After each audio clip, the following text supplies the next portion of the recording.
Okay, weekly Tanya. We started over a year ago, and today we are on chapter 29. Very good. How many chapters total in Tanya? 53. So we're over halfway through the book. Yeah, we've done remarkably well. Yes, I think so. Yeah. All right, and we're in the middle of a string of chapters that deal with the theme of emotional wellness, what we call simcha or joy. And the purpose of joy is to enable us to serve Hashem more effectively. Anything we do joyfully, we do better. And the whole point of this book is a manual to serving Hashem. So basically chapters 26 through 34 are dealing with that theme. How do you remain emotionally balanced, and how do you maintain a positive outlook and stay enthusiastic so that you can serve Hashem properly. And we've spoken about various, in each chapter basically, we've spoken about one or sometimes more than one source for negativity, and we've given specific advice how to overcome that particular cause for negativity. And I'm not going to go through it. All of this is recorded, and you can go online and you can watch chapter 26, 27, 28, and get caught up if you haven't. Or if you have watched already, you could review. But I'm not going to review here. I'm just going to say that very general background that since chapter 26 began, we've been addressing different causes that a person could feel down and how to deal with each of those causes. Yeah. Exactly just said that we're learning how to remain emotionally balanced. Yeah. Serve Hashem properly. Mm-hmm. Are we suggesting that being in a constant state of joy means emotional balance? It is our goal. Our goal is to remain in a constant state of joy. And we understand that there are many things in real life that are going to make that difficult, that are going to require a deliberate effort to maintain that joy. But that's our goal. That's our goal. And again, the reason why it's our goal is because we are trying to serve Hashem as best we can, and we understand that remaining positive is really crucial to that goal. So, that's our goal. And a lot of things in Tanya, by the way, are goals. They are aspirational. I know a lot of times people get put off by this book, and they say that, for instance, the behavioral standards that the Alter Rebbe describes as the hallmark of the Beinoni. They say, well, it's perfectionism, it's unattainable. So look at it as an aspiration. There's no judgment here except for your own judgment. Nobody's coming over to you and casting aspersions on how hard you're working. This is only between you and Hashem. Okay, so today we're going to deal with a different type of emotional negativity, a different brand of emotional negativity. Till now, we've been dealing with different flavors of what we call, in the Holy Tongue, it's called atzvus. And you could translate atzvus as depression, although I try to avoid translating it as depression because the word depression, at least certainly in the past decade, has come to almost automatically be synonymous with a clinical term, and I'd rather just avoid anything like that because we're not trying to offer modalities of therapy here. We're giving you sort of folk remedies for regular emotional challenges that people go through in life. So I try to avoid using the word depression, but let's say sadness. I know it's not an impressive term, sadness, but that's really what it is. Till now we've been dealing with sadness. Now in chapter 29, we're going to deal with a new negative emotion that's not sadness, but in some ways that Tanya says is worse than sadness. More dangerous, I should say, more dangerous than sadness. And that is, for want of a better word, one word in English, I'll call it apathy. You want, apathy, does that resonate with people? I could use you want me to use a Germanic word instead of a Latin one? I could say numbness, emotional numbness. Emotional, though, it's Latin. Okay, let's take a look. Perek Chof Test, chapter 29.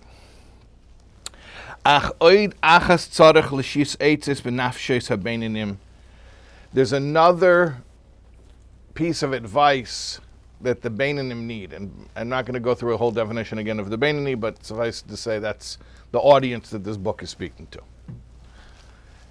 And we include ourselves in that audience. Here's another piece of advice that my audience may need to hear. Asher lepamim ve'itim rabim, that sometimes, in fact, rather frequently, he says, yesh lahem timtum halev, they have a plugging up, a congestion, a blockage of the heart, shenasika evan, where it becomes stone-like. And they can't get their heart open for the service of the heart, otherwise known as prayer. Prayer is not just saying words. Prayer primarily, as the Talmud refers to it, is Aveda Shebalev, is the service of the heart. It's emotional, and sometimes the person is in a situation where he can't get his heart open to feel those emotions. He doesn't know what to do. Vegam, he further describes the problem, the condition, the pathology, so to speak. Although I said I'm trying to avoid clinical terms. Another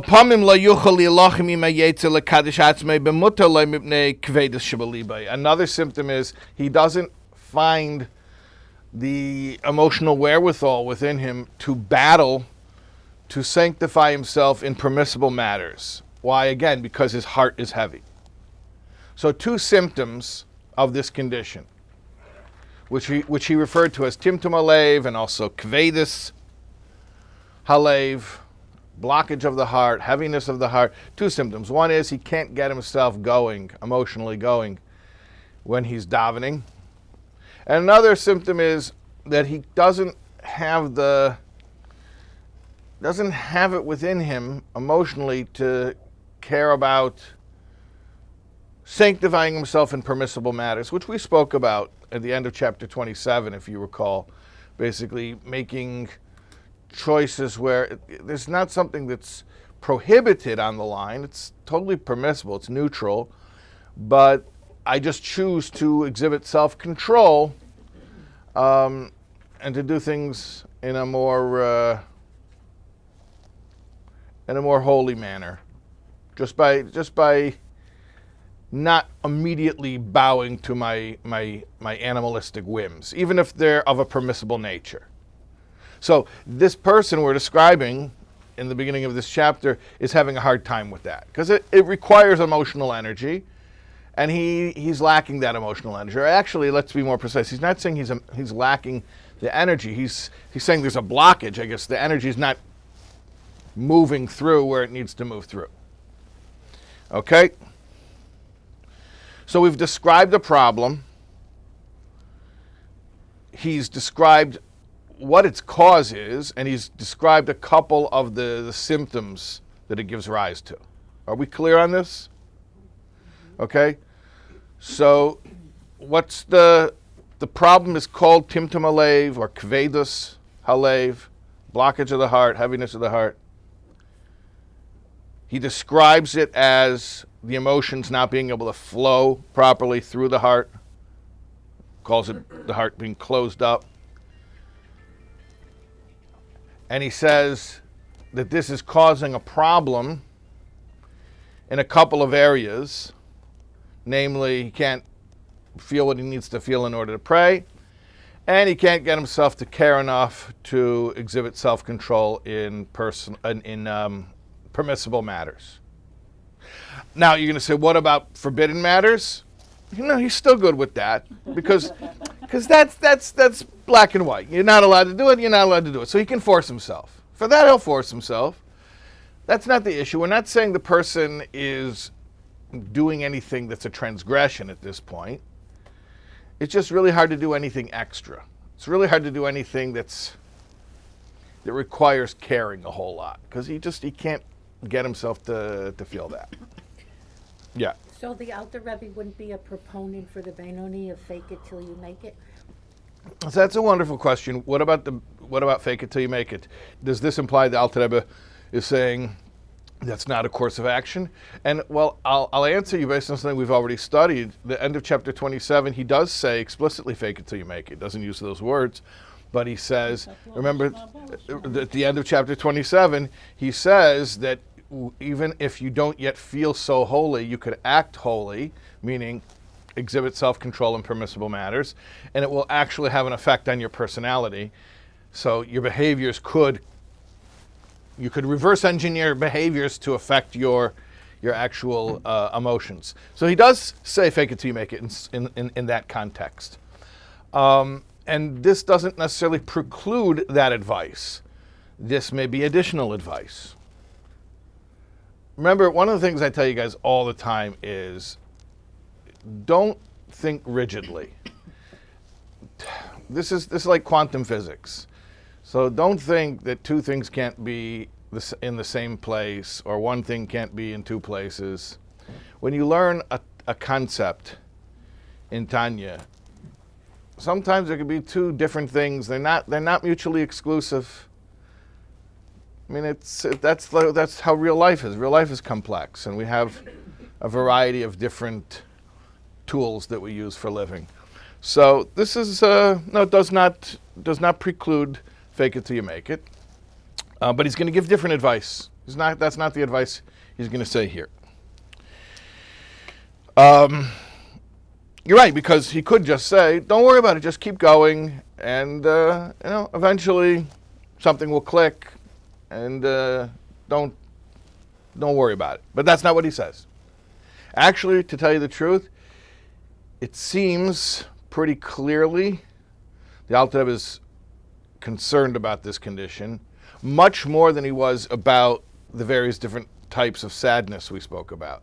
In other words, he feels like it's more of an emergency to deal with this numbness, than it is even to respond to the sadness that we were describing in the previous chapters.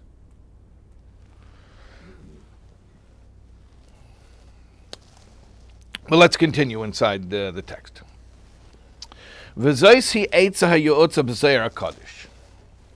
Here is the advice that's given in the Holy Zohar. The Amar, Rav Mesifta Began Eden, the head of the Torah Academy in paradise. There's some type of an angelic figure who administers over the yeshiva there, the Mesifta in Gan Eden, in paradise. What? So he said over there, wood, that's Aramaic. Aleph, Ayin, Aleph. It's like eights in Lashon HaKodesh. The Losalik Bei Nohira, wood that the fire will not take hold upon. It won't ignite. Mevatshinle chulu. Smash it. If you have a big chunk of wood, like a log, and it won't catch fire. So the problem often is that it's too coarse. It can't catch fire. That's what we have kindling for. You have little pieces of scraps of wood or even paper, or things that are smaller. But another way to deal with it is you take an axe and you smash the big piece of wood, and the splinters will will catch a flame much more easily.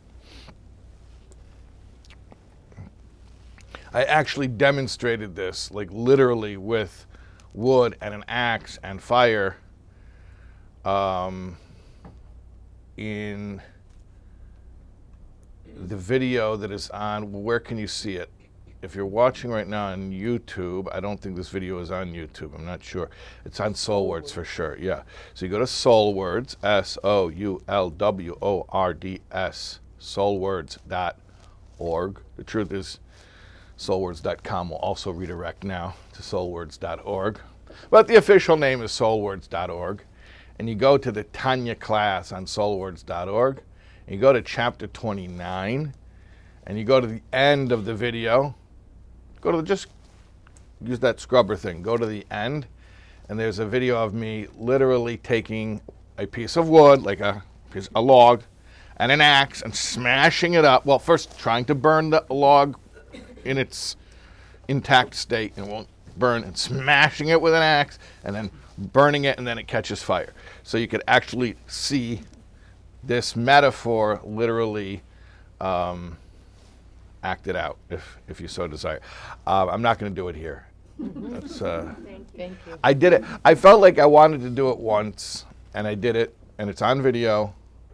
Actually, I'd done it more than once in the past, but it was never on video. I wanted to get it on video once, and I did a couple of years ago, and it's on video now. So unless someday we'll get like some real professional broadcast quality, the people who do video, like people who do the video for like the NFL, if they want to come down and get that quality, then I would reproduce it. I would do it again.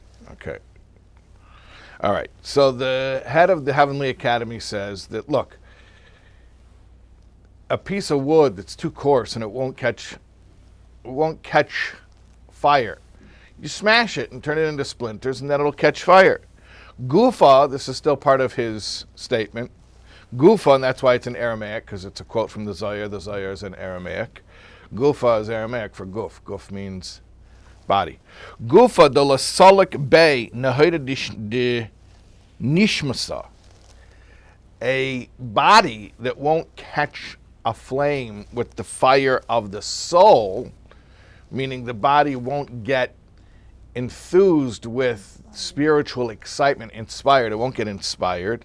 Mevatshin leit chulu. So too, you follow the same course of action. You smash it. You smash it. Okay, that's what he says. You smash it. All right. They usually smash themselves first. Hmm? They usually smash themselves first. Who's they? These people. Oh, people. Yeah. So you're saying, oh, great. Smash yourself. I know how to do that. I've been doing that. Okay, well, let's find out if the way we've been smashing ourselves is different than the way to tactically smash ourselves. Okay. Pirush. Nahira de nishma. So what does it mean? The light or the flame of the soul. Shahu anashama v'haseichel eine meir.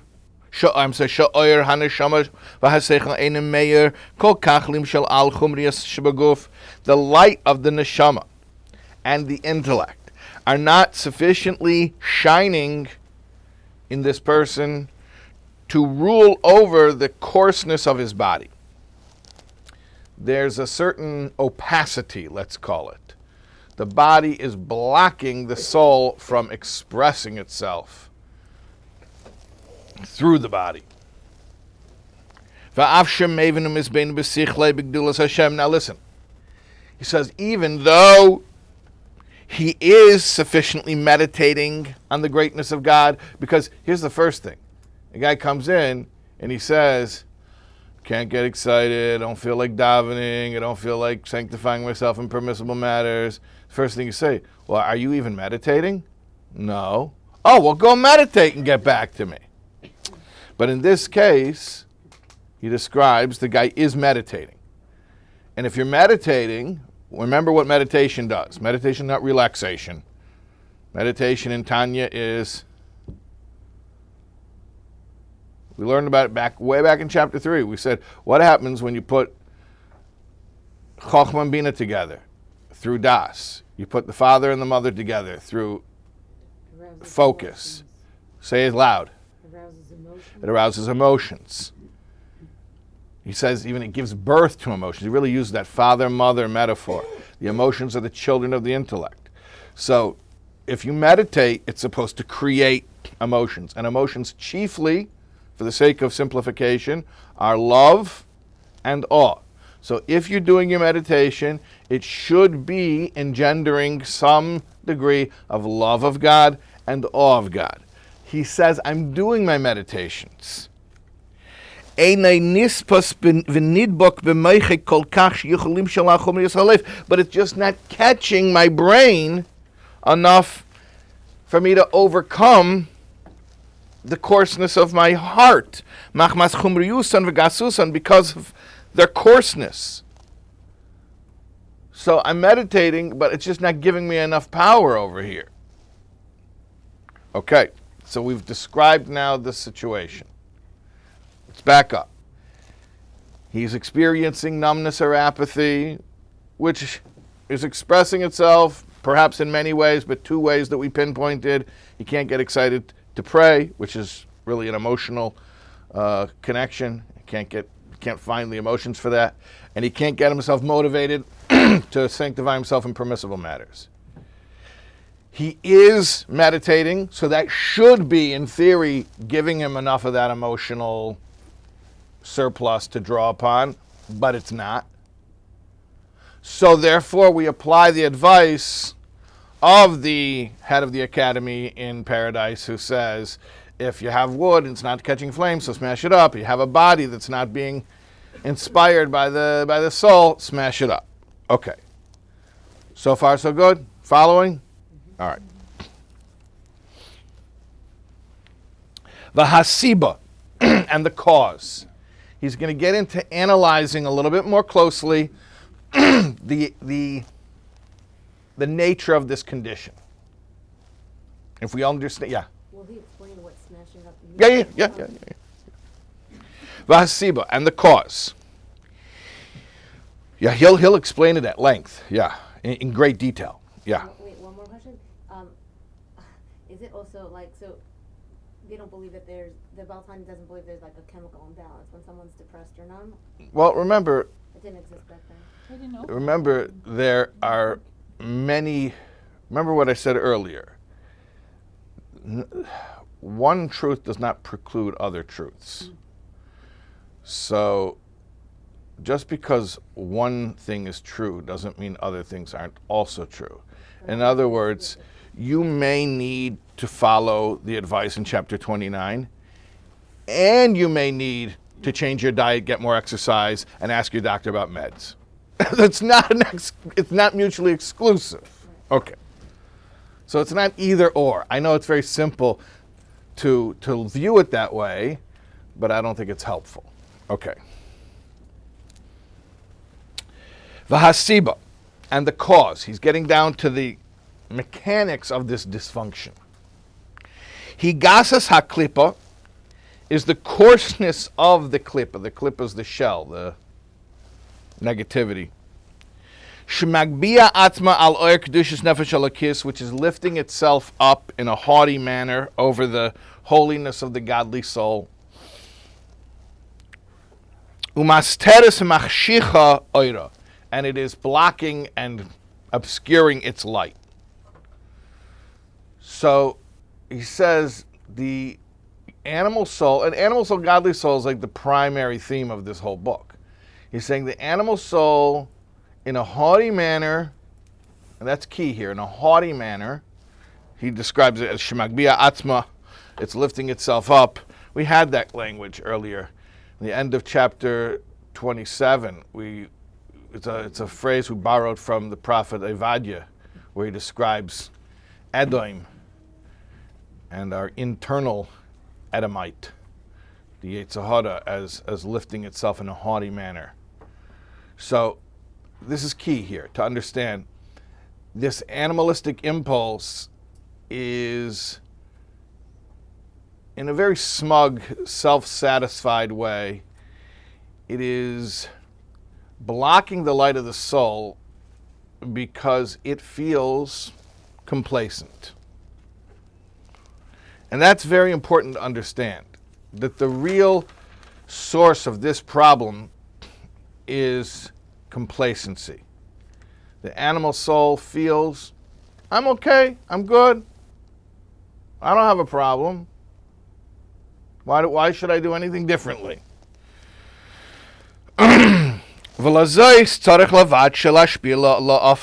So accordingly, we need to smash it and we need to drive it down to the dirt. So before I proceed, I just want to say that this is a very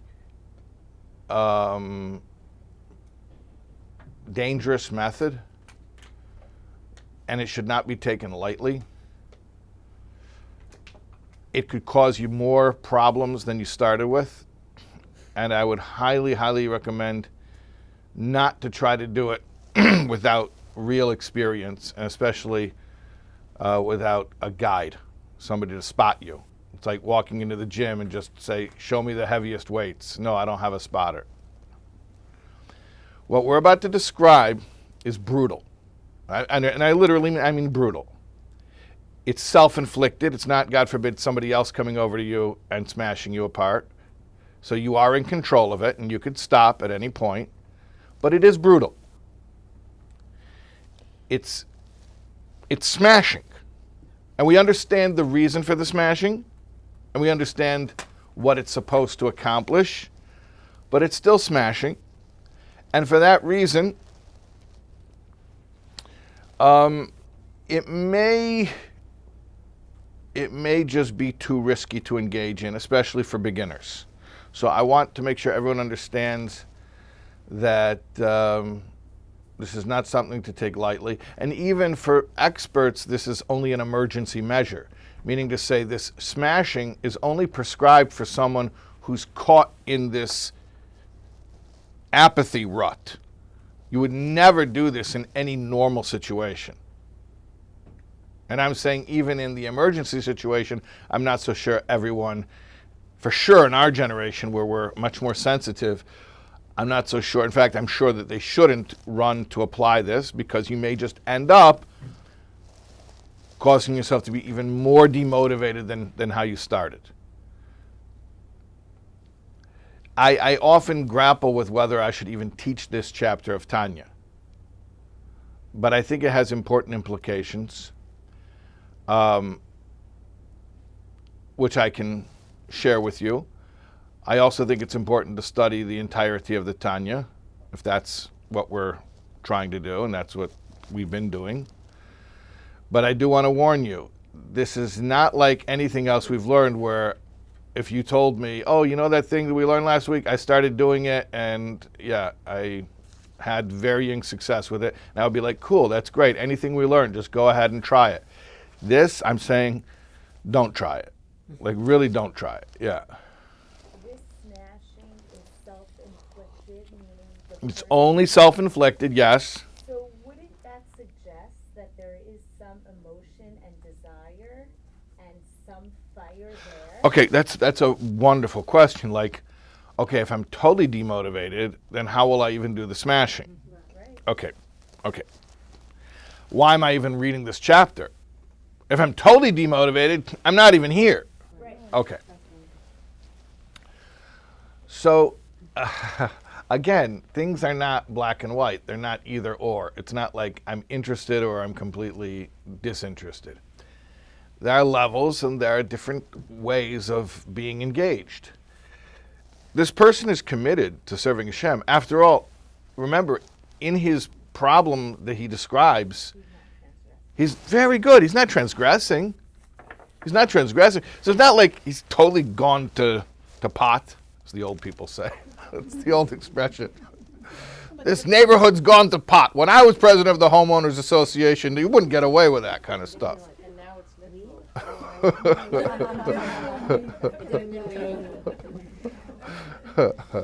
Did we always assume animal souls had feelings? Yeah, for sure. Yeah. So What's the question? he's wait. So I'll tell you later. he obviously he's still in the game, but areas that require extra emotional energy. And he gave two really good examples of things that require extra emotional energy. Davening requires extra emotional energy, and controlling yourself in matters that are totally permissible requires extra emotional energy. So those are two areas where he's pinpointed that he's lacking extra emotional energy. So it's like, yeah, I can do the basics. Yeah, I can still coast, but I'm just not feeling inspired. So a person who's in this situation, it's not like when he sees the engine light come on in his car, he's like, I don't even care to get it checked. No, he does care. In fact, it bothers him. It bothers him that it doesn't bother him, right? But the description here of, and all of us can try to relate to this in our own way, is of somebody who he's not in a crisis. In fact, that's really kind of part of, maybe I would even say that is the essence of the problem. There is no crisis. And perhaps I could even say, in fact, I think I will say right now, part of what the Alter Rebbe does in this chapter is he tactically, deliberately, surgically almost, foments a crisis, a contained crisis. Because the problem here is, we said earlier, complacency. I'm fine, I'm good. So that coarseness refuses to be inspired. You have nothing to tell me, you have nothing to sell me. And so it's like when I go around speaking to different crowds. Okay, so here, this is a pretty self-selecting crowd. People in the middle of the day who want to study Tanya. Okay, this is self-selecting. There's a certain, do you know that I could profile you just from the fact that you come here? Yeah, you're probably a spiritual seeker, a little more sensitive. Yeah, you've been through some stuff in life. You're trying to improve. You take your personal growth seriously. A little more intellectual. So, like anyone who's here, but well, if it's your first time, maybe not. But if you show up a second time, then you're profiled. That's it. You're profiled. But let's say you go to a place, they bring you out to speak, and you're speaking to a group of people, and you realize that they're in shul, they're in a Jewish place, but for them it's a country club, it's a social situation. They're really not interested in anything too intense. And in fact, not only are they not interested in it, they kind of resent anything that's too intense. And basically all you can do is tell them a bunch of jokes and some maudlin stories. You can't get serious, but you can do some maudlin tearjerker stories, and that's about it. That's what they can handle, okay? So that's what the animal soul is like in this case. He's like, look, I don't want to be inspired. I don't want to hear anything intense. I don't want to hear anyone, oh, let's change our lives. I'm not looking to change my life right now. I'm comfortable. Everything's fine. Okay? So part of what the Alter Rebbe is going to do here is to convince that voice, the animal soul, no, everything is not fine. It's not fine. In fact, we're in a crisis right now. The smashing, and we haven't even described the actual method for the smashing, but the smashing is supposed to foment the feeling of urgent spiritual crisis. My life is not okay. So that's why I was saying earlier, be very careful and probably think 100 times before you apply this, because the express intent of this method in chapter 29 is to foment the feeling of spiritual crisis, or maybe you could call it a bottoming out experience, a free fall. My life is unmanageable, and all I can do is just surrender to God. It's like really intense stuff. Yeah. Although it sounds like it's for a person that wants to want. It is, yes, it's for a person who wants to want. Okay. Yes. And that's why we're not doing this to anybody. We're not saying, hey, buddy, come here. Want to see something cool? And then, mevachin, I say. We don't do that. Yeah. I think in the beginning of the chapter, the fact that it was mentioned that it's Timtum Halev, it's not Timtum Hasechel, it's Timtum Halev. So it's, meant like at the Sechel part, like, you know.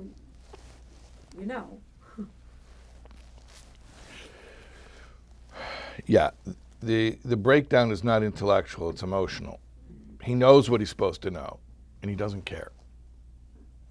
Or it's just to me, maybe because it's personal, it's just the days, the cycle of life that, sometimes you get trapped in the schedule.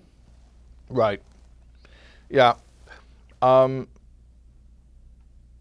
saying you just get in a rut and things become sort of autopilot. Yeah.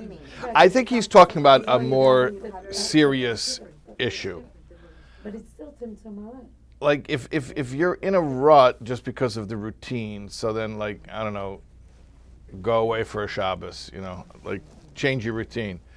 He's talking about something much more serious where his animal soul really feels fine. Like, I'll give you a metaphor, but like somebody asked me recently, but actually I've been asked this question hundreds of times. You wrote a book about the 12 steps and you show how really that all that stuff is in Yiddishkeit, so why don't you just like teach that to everybody? And the answer is because only somebody who feels their life is completely falling apart is going to actually listen to that. So go try to talk to a normal person about that level of surrender when they feel they have the luxury to not surrender. It's not going to happen. It's not going to happen. So the Alter Rebbe is saying this is a situation where the animal soul feels very secure in what it's doing and comfortable, yeah. And therefore, this method is to induce discomfort, which is why, again, I'm saying for like the fourth, fifth time today, it's risky and it should only be done under supervision, and you may not want to do it at all. But we haven't described the method yet. Yeah. And I'm still confused that we could still keep mentioning the animal soul. The Yeah. animal soul is complacent, but I thought it's the godly soul. The godly soul is doing everything right. The godly soul is shining its light. The problem is that there's a big, thick curtain on the window, and even though it's shining, it's bright outside, the light's not getting into the room. I would think if the animal soul is complacent, then the godly soul can rise above it. It's when the animal soul is strong. That's interesting. Saying if the animal soul is so complacent, he should be easily overcome. The godly soul will get in there. Oh, you're not even resisting me. But that's precisely what he's saying, though. The worst resistance is apathy. Like, give me a good fight. Work with me. Judo. Give me some energy to work with. I'm not going to say who, but we do have someone in this room who was once a judo champion. That's not a joke. That is true. Yes. Yes, and and I'm only mentioning that for selfish reasons to vindicate my own use of the term last week when I said that it's like a judo move, and I was told I was correct. It is a judo move. At any rate, so yeah, come at me. Throw some energy at me. I'll work with that. Here's a situation. It's much worse. You're dealing with an opponent that's just recalcitrant. Yeah. If I could just piggyback off of what you said, I the way I'm kind of thinking about what you're saying is what you're saying, but a little bit more. It's not so much falling into a rut of everyday living, but sometimes I feel like when we're just busy with like everyday living, which is just very physical, like the physical aspects of our life, I think that's what you mean, like making sure we're comfortable, we have money, and everything is going well. It is hard to feel spiritual. It is hard to feel the... So I want to light clarify. shining This through. is not talking about your regular, affluent, first world problems comfortable, like 2022 type of person who, because you never had to pluck a chicken, your life's just way too easy, and that's not what we're talking about. We're not talking about the fact that when we describe the material coarseness of the animal soul in the body, we're not describing somebody who just has too many creature comforts and they become spoiled and they become coarse. What we're actually describing is that there's a person who's a spiritual seeker. They are concerned with their relationship with Hashem, and they've come to a point where they feel that their way of serving is good enough. It works. So I'm not talking about somebody who's duped into a false sense of comfort because life is good, because they have creature comforts. I'm talking about somebody who's the allure of spiritual self-satisfaction. That I'm a good Jew. I go to shul and I daven. I go to my classes and I do what I'm supposed to be doing. I'm good, and I give tzedakah. Like, what do you want? Yeah. Are you saying just not a growing person? Not a growing person. Yeah. Okay. Like a They don't need to grow. They feel that they don't need to grow. Yeah, I don't need to grow. I'm good. But it's not even connected how are to they the coming to this? Like, who's telling them this? They come to a shir and they hear it, or like Yeah, where would this yeah, he comes to a shir, of course, and then he meditates on the shir. Okay. Yeah. I'm confused. Yeah. Who is doing the self-diagnosis of whether I should just ignore it or break something to smithereens and et cetera, if I am not in the proper place to begin with? How do you trust your own diagnosis? Well, we are trusting our diagnosis actually over here. And there's very simple WebMD questions to ask yourself. Like in the previous chapters, are you feeling sad? Okay, so then we'll deal with that. Here's, are you sad? No, not particularly. No. I think this is like, I think maybe it sounds, well, I was confused, I don't want to sound anything else, but it's a very nuanced, complex idea. And like we're trying to put it in a box. But a person who's apathetic, there's so many other factors. Yes. By the way, I'm not sick. I was at a wedding last night. Mazel tov. So there's so many other factors that are contributing to the apathy. So it's not going to be clear cut, and it's going to look different for each person. 'Cause Agreed. it's very Yeah, complex. it's very rarely one thing. Right. And there could be 1,000 different people to whom this chapter applies, and they all look a little different. Exactly. Okay. But to whatever extent we can relate to this, he's describing the archetype. Okay? So if you find yourself in it, great. If not, then that's fine too. Yeah. What about when Hashem smashes us? Does he do that? So, okay, fair game. When Hashem smashes us, I mean, we have many different explanations for why that happens. Is that after a person tried to smash themselves and it didn't work? He doesn't say that. He doesn't say that if you try to smash yourself and it doesn't work, then Hashem will come and smash you. No, he never says that, to my knowledge. Sometimes Hashem comes knocking. Hashem does smash us sometimes. Right. Yeah. What's the And sometimes it is to foment spiritual growth, is to destabilize us so that we start growing. That's true. But he's not describing that. If you want to know why Hashem destabilizes my life, go back to the first half of chapter 26. Remember the first half of chapter 26? We spoke about when we have hard times in life. Okay, so that's where it talks about it there. But here, it's talking about spiritual complacency. I like what you said, the person's not growing. That's great. Person who's not growing.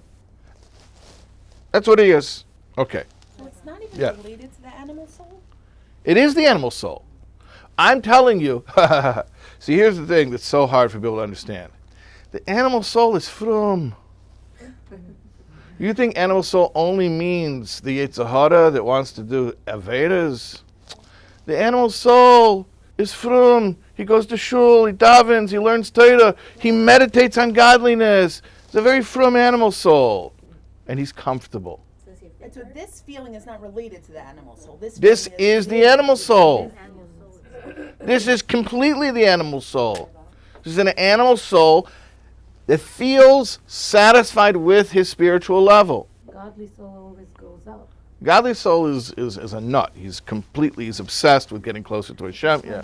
So could that feeling be a feeling of emptiness in the animal soul, that something is missing, there's a lack of meaning, and that's what prompts the animal soul to go a little further and to start searching, because even though it's very comfortable, it's feeling empty. I'm not even sure that's what it is. I think the animal soul is actually saying, Mitzidi, for my part, I'm fine. Leave me alone. Yeah, leave me alone. I'm just recognizing that there are this check engine light came on. Personally, the car's driving fine, but the light came on, so I want to get it checked out. So then what would the motivation be to smash? The motivation is he notices that davening is not exciting.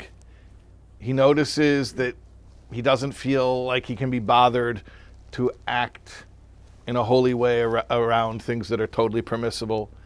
And he notices that there's clearly a lack of motivation in those areas.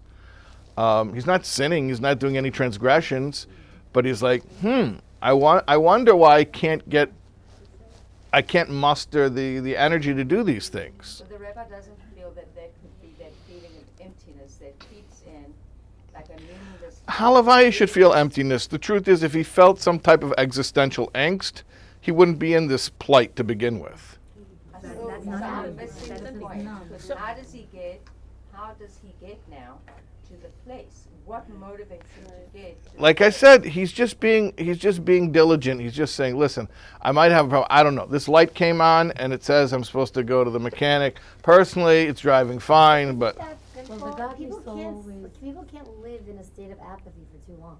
It just doesn't work. That's not how you. well, you're 100% right, and that's why the Alter Rebbe implies here and more so in other sources that it's incredibly dangerous and that you're feeling totally fine one day and then until you're not. Right, until you're not, and then it's too late. So it is an emergency situation. But here's the irony. It's an emergency situation, but by definition, it does not feel like an emergency. And the emergency is the fact that it doesn't feel like an emergency. If the guy came in and said, I don't know what's wrong with me, I don't feel anything, and I'm up at night crying about the fact that I'm not feeling close to Hashem, that's not apathy, that's profound sensitivity. This guy is like, I don't know. Is he just disconnected? Yeah. But we described this. We described the mechanics of it. We said he's not disconnected. We described what it is. What is it? Why did he Yeah, bring so in? what- I told you there are two symptoms that call his attention to this. That he can't daven properly, meaning the emotional component of davening, which is the primary component of davening. And when it comes to the extra credit stuff of sanctifying yourself in permissible areas, he's like, nah. So And then why- I he don't- cares. If the animal, I don't know if he cares, but he knows that there's an issue. if the animal soul can be from, can Yeah. the animal soul also be glad? Yeah. It could be like a Yeah. perfect animal Yeah, soul. yeah.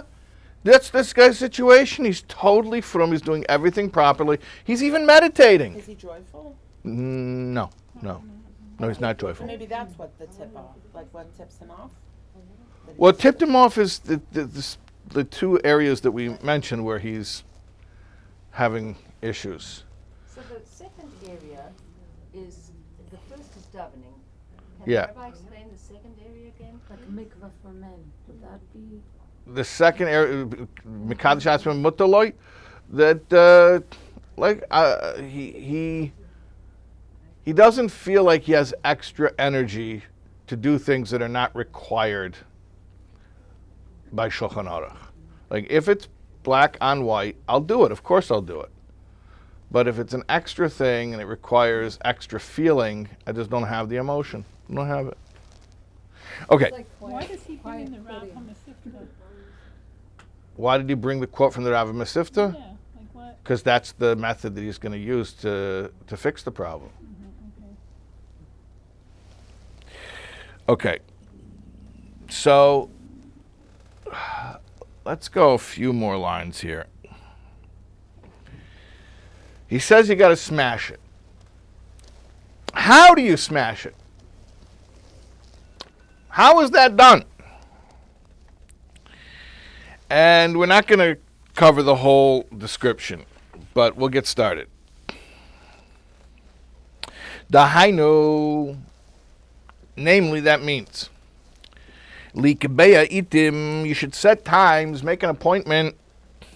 Lahash bilatzmei, to lower yourself. Liyes nivza be'enav nimus, to make yourself despicable and disgusting in your own eyes. Kakosov, like it says, v'leiv nishbar, ruach nishbara, a broken heart, a broken spirit. Hi asitra achra, that is synonymous with the other side, the unholy side. Shehi ha'adam atzmei bebeininim, which is the person himself in the beinini. Those words need a lot of unpacking. He just said, you need to break down the complacency of the klippa or the sitra achra. These are technical terms that we've been learning since early on in Tanya, because its complacency is blocking the light of the soul from shining. The light of the soul is shining, but it's being blocked. So you got to break down the complacency of the sitra achra. Great. Point him out to me. Where is he? Tell me where he is. These words here have to really be explained. Shehi ha'adam atzmei bebeininim. It is the person himself in the beininim.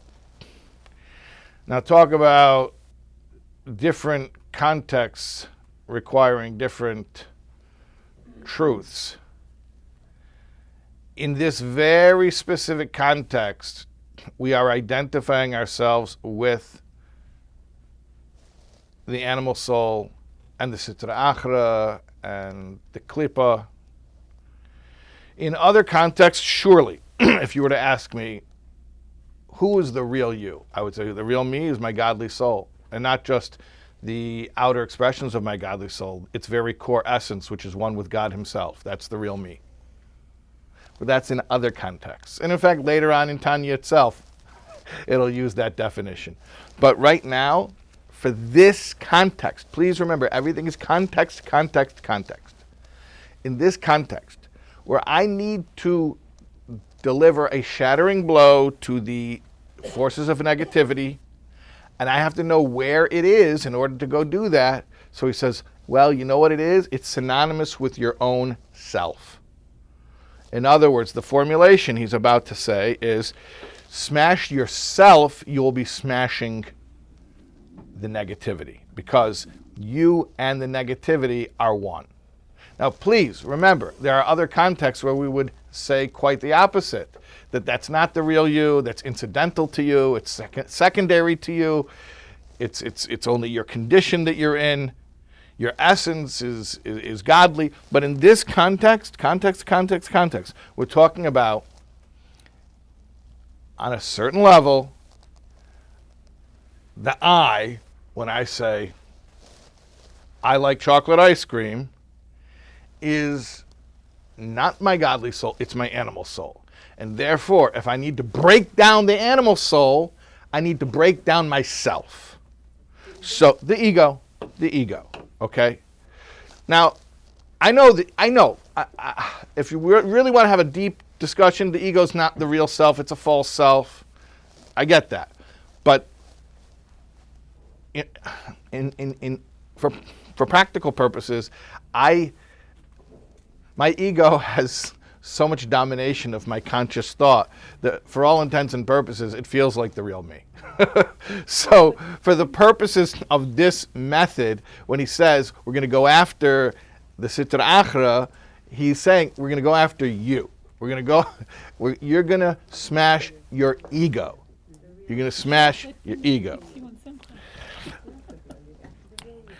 Follow what he says here. I'm just going to go a few more minutes.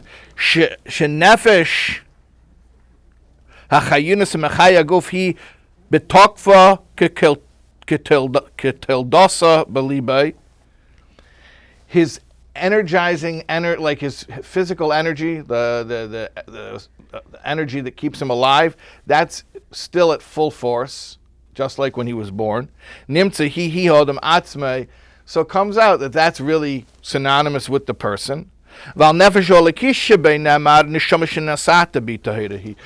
your godly soul, it says the soul that you put into me. Meaning, who's me? The animal soul and my body.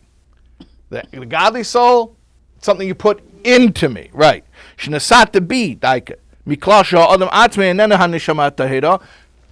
So this implies that the person himself is not his pure soul.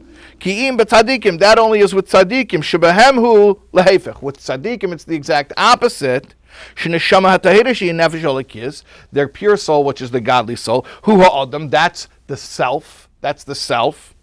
And they regard their body as just their flesh. Like Hillel, the sage, said to his students when he went to go eat, he used to say, I'm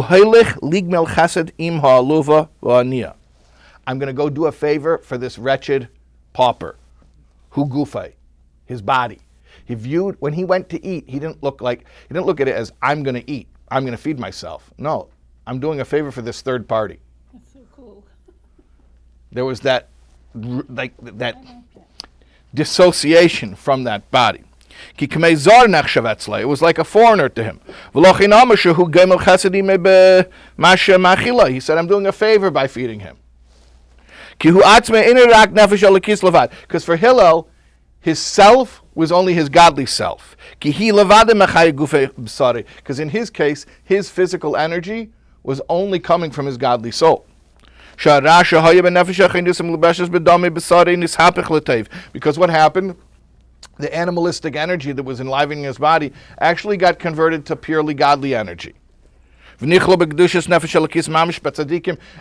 case of tzaddikim, basically his animal soul became a second godly soul. Here's where I'm going to wrap up. But with a regular person, the